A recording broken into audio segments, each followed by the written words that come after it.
90제곱미터를 산정함에 있어서는 단일 필지냐 여러 필지냐를 묻지 않습니다. 지분 형태로 존속한 시점은 2003년 12월 30일 이전이어야 합니다. 분양 자격을 막 여러 개를 취득하는 사람들을 막기 위해서 두었는데, 안녕하세요. 저는 건평법률사무소 김건우 변호사입니다. 저는 부동산 그리고 재개발, 재건축 분야에 있어서 전문 변호사로 대한변호사협회에 등록이 되어 있습니다. 근본에 서울특별시의 시민감사 옴부즈만 법률자문단의 법률자문위원으로 위촉되기도 하였습니다.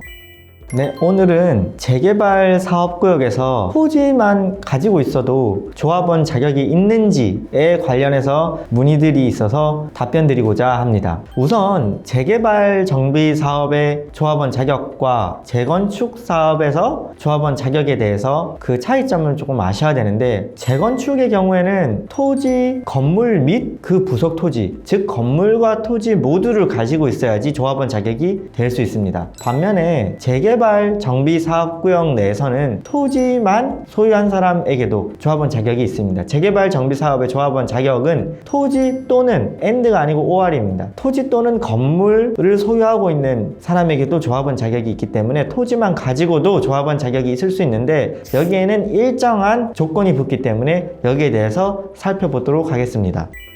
우선 여기 관련해서 도시정비법에 대해서 살펴보도록 하겠습니다. 도시정비법 규정을 제가 읽어보도록 하겠습니다. 도시정비법 76조 1항 3호에서는 도시정비법은 너무 좁은 토지를 취득한 자에 대해서는 현금으로 청산할 수 있다고 정하고 있고, 또 그 시행령 63조 제1항 3호 단서에서는 공동주택을 분양하는 경우 시도조례가 정하는 금액, 규모, 취득 시기, 유형에 대한 기준에 부합하지 아니하는 토지 등 소유자는 시도조례가 정하는 바에 의하여 분양 대상자에서 제외시킬 수 있다고 정하고 있습니다. 따라서 서울시를 기준으로 보면 서울시 조례에서는 분양 신청자가 소유하고 있는 종전 토지의 총 면적이 90제곱미터 이상인 자에게만 조합원 자격이 부여된다라고 하고 있습니다. 물론 분양 신청자가 소유하고 있는 권리가액이 분양용 최소규모 공동주택 1가구 추산액 이상인 자에 대해서도 조합원 자격이 부여되기는 하는데, 이 부분은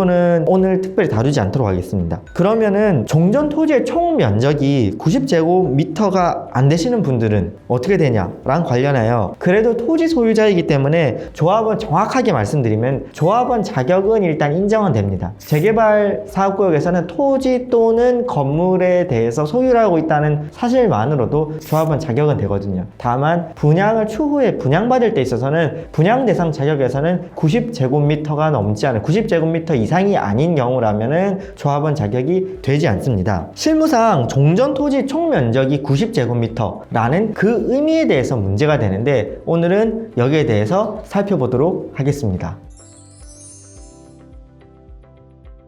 소유권 형태랑 관련해서는 90제곱미터를 산정함에 있어서는 단일 필지냐 여러 필지냐를 묻지 않습니다. 그게 무슨 말이냐면은 한 필지가 아니어도 상관없습니다. 45제곱미터 필지의 토지 하나, 또 45제곱미터의 필지 하나, 그렇게 해서 합쳐도 90제곱미터가 되기 때문에 합쳐서 90제곱미터의 토지를 가지고 있더라도 재개발 사업구역 내에서 분양 대상 자격이 주어집니다. 그리고 이 90제곱미터를 산정함에 있어서는 반드시 한 필지일 필요도 없고 지분의 형태로 가지고 있어도 무방합니다. 가령 180제곱미터의 토지가 있는 경우에 거기에서 2분의 1 지분권자라고 하더라도 180제곱미터의 2분의 1 지분권자면 90제곱미터인 자이기 때문에 이 사람에게도 독립하여 분양 자격이 주어지게 됩니다. 다만 조금 어려운 얘기긴 한데, 그 지분 형태로 존속한 시점은 2003년 12월 30일 이전이어야 합니다. 요거는 서울시에서 지분 쪼개기를 막기 위해서 지분을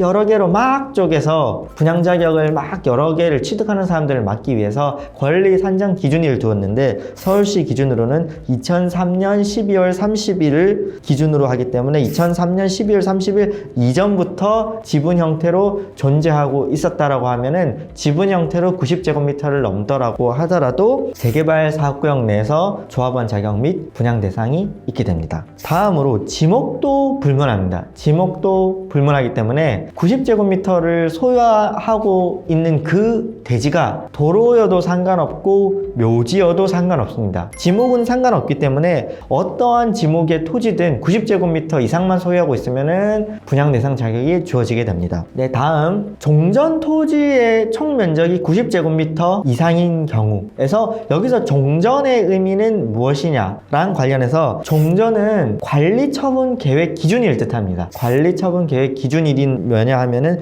분양 신청 기간 종료일을 뜻하게 됩니다. 따라서 필지의 합치기, 즉 두 필지가 있고 그 두 필지를 소유하고 있음을 이유로 해서 그게 두 필지를 합쳐서 90제곱미터 이상이 된다는 이유로 분양 대상 자격을 획득하기 위해서는 분양 신청 종료일을 기준으로 하여 그 전에 그 두 필지를 모두 소유하고 있어야 되는 상황입니다. 그래서 혹자는 이 부분을 잘못 이해해서 90제곱미터 이상만 되면은 무조건 분양 대상 자격이 있는 줄로 알고 분양 신청 기간이 종료되었음에도 불구하고 그 이후에 본인이 70제곱미터를 가지고 있으니까 20제곱미터를 어디 다른 사람들로부터 사와가지고 90제곱미터가 됐다라고 이후에 관리처분 계획 인가까지는 않는데 이제 나한테 분양 자격을 달라고 하시는 분들이 있는데 이러면은 분양 대상 자격이 없기 때문에 유의하셔야겠습니다. 이렇듯 도시정비법은 그 시행령, 조례까지 확인을 해봐야 되고 정부 정책이랑 각종 사회적 이슈에 따라서 개정이 잦습니다. 조합원 자격이나 분양 대상과 관련해서 궁금증이 있거나 자문이 필요하시다면 꼭 해당 분야 전문가의 자문을 받아보실 것을 추천드립니다. 조합도 도시정비법령에 대한 해석을 잘못할 수가 있습니다. 그래서 조합원 자격 및 분양 대상이 충분히 있음에도 불구하고 조합에서 법령 해석을 잘못하는 바람에 당연히 분양 대상을 줘야 됨에도 불구하고 분양 자격을 부여하지 않는 조합이 있을 수 있습니다. 이 경우에 그 조합은 조합원 지위 또는 분양 대상자 자격 확인 소송을 제기하거나 관리처분 계획 인가가 난 경우라면 관리처분 계획 인가 일부 취소 소송 내지 무효 소송을 통해서 그 권리 구제를 받으실 필요성이 있겠습니다.